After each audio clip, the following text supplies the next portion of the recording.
Hey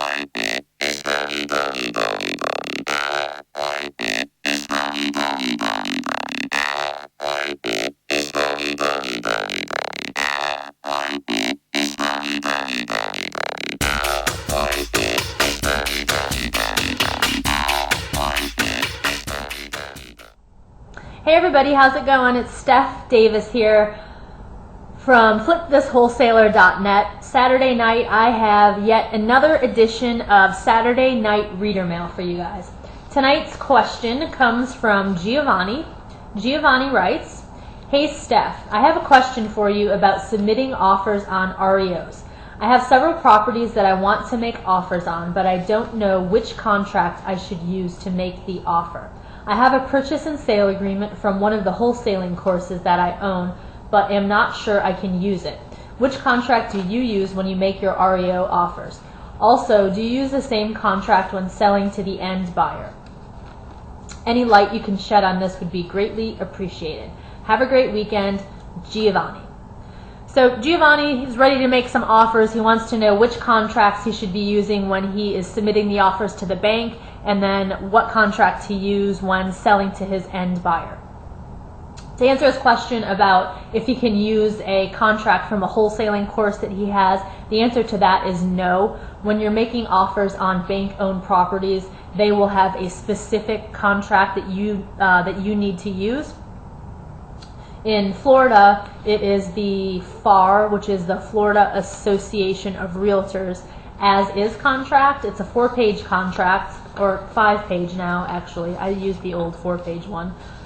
But all of the offers, if you're making an offer on a bank-owned property, they need to be on the as-is contract. And as far as I know, in every other state, it's the same way. It needs to be submitted on either an as-is contract or something similar. But there is a specific contract that you're going to be required to use. Some of the banks will require that you submit your offer on their addenda. Fannie Mae, for example, a lot of times when you make your initial offer, it needs to be on their very long addenda. I think it's 16 pages long or something ridiculous like that. But most of the time, you submit your initial offer on the as-is contract or the realtor contract, whatever it is in your state, whatever it's called. And then once the bank accepts your offer, they will send you their addenda, which is basically a brand new contract, and the terms in that contract are going to override everything that is in the initial contract that you sent to them. So when you get that addenda back, you just want to make sure to read it over very carefully, because like I said, the terms in that addenda, in the bank's addenda, are going to override everything that was in your initial contract. So you just want to be really, really careful, or make sure that you read that over very carefully. When it comes to the selling the property to your end buyer, there is no specific form that you have to use. You can use whatever purchase and sale agreement that you want to.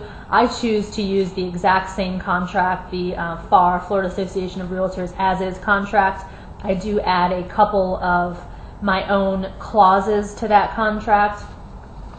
One of them was something that my attorney advised me to add, which states that the sale between myself and my end buyer is contingent upon me purchasing the property from the bank.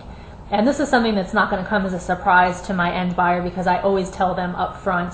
They always know that it's a bank-owned property. I always tell them exactly what's going on. I'm buying it from the bank and going to be selling it to you on the same day that I buy it from the bank. So it's not like I sneak it in there or anything. They already know what's going on. But that way it just protects me in case, for some reason, if the bank is not able to sell me the property, if they can't get clear title, or if they screwed the foreclosure up and they have to go back and re-foreclose, and I can't purchase the property from them, that way I'm not still contractually obligated to sell it to my end buyer, because that clause is going to say the sale between the sale between myself and the end buyer is contingent upon me buying it from the bank. So if I don't buy it from the bank, I don't have to sell it to my end buyer. So I put that in there. I also, one other thing I always do is cross out the inspection period, put a 0 there in the blank where it says how many days I have for an inspection, and then cross it out, because I sell all of my deals. There's no my buyers aren't allowed an inspection period. I sell to all cash buyers, to investors, so they do their inspections up front. Then the one other thing that I put in there is that I choose the title company. And that's just obvious reasons. I'm comfortable with my title company. My title company does simultaneous closings, so I just want to be sure that everything is done with my title company. I very rarely have anyone that has a problem with this. I think there's been 2 people that have wanted to close with their title company, and what I did was just call them ahead of time and explain to them, or ask them if they were familiar with doing simultaneous closings, and I explained to them what was going on, and they were both fine with that, so that was fine. And then the last thing I put in there is that the purchase price is net to seller, which means that whatever the purchase price is on the contract, this one in particular is $40,000. That means I'm going to net $40,000, which means whatever closing, it basically means that my end buyer is paying all of the closing costs. I'm going to net $40,000, and whatever closing costs are associated with this sale, my buyer is responsible for. So I put in there purchase price is net to seller, buyer responsible for paying all closing costs. So that is how I write up my contracts.